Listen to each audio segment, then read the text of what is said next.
বাংলাদেশ ক্রিকেটের জন্য আরও একটি হতাশার অধ্যায় লেখা হলো শারজায়। সংযুক্ত আরব আমিরাতের বিপক্ষে 3 ম্যাচের টি-20 সিরিজে 2-1 ব্যবধানে হেরে মাঠ ছাড়ল বাংলাদেশ।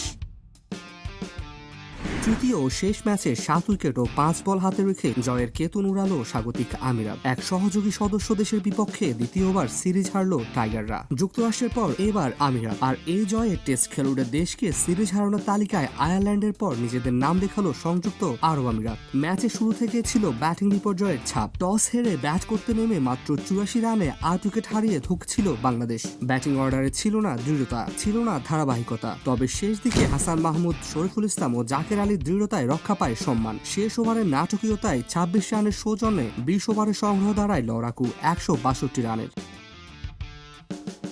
হাসান মাহমুদ ঝড় তুলেন 15 বলে 26 রানে। শরীফুল ইসলাম 7 বলে 16 রানে অপরাজিত থাকেন। তবে ইনিংসের ভিত্তিপ্রস্তর রাখেন তানজিদ হাসান তামিম। মাত্র 18 বলে 40 রানের আগ্রাসী ইনিংসে তিনি ছিলেন আলো ছড়ানো এক অস্ত্র, যা অনেকখানি সময় বাংলাদেশকে বাঁচিয়ে রেখেছিল। তবে সেই সংগ্রামও যথেষ্ট ছিল না। আমিরাতের ব্যাটাররা যেন শুরু থেকে জানতেন এই ম্যাচ, এই সিরিজ তাদের নিয়তি। পাওয়ার প্লেতে 50 রান তুলে নেয় তারা, হারায় শুধু অধিনায়ক ওয়াসিমকে। এরপর রাহুল চোপড়া, আলিশান শরাফু ও আসিফ খানের দায়িত্ব ইনিংস গড়ার মাধ্যমে জয়কে করে তোলে অনিবার্য।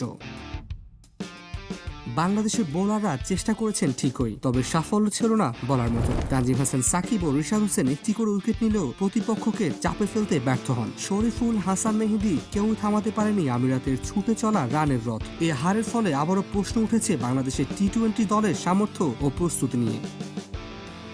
আগামী সিরিজগুলোতে ঘুরে দাঁড়াতে না পারলে দলকে আরও কঠিন সমালোচনার মুখে পড়তে হবে।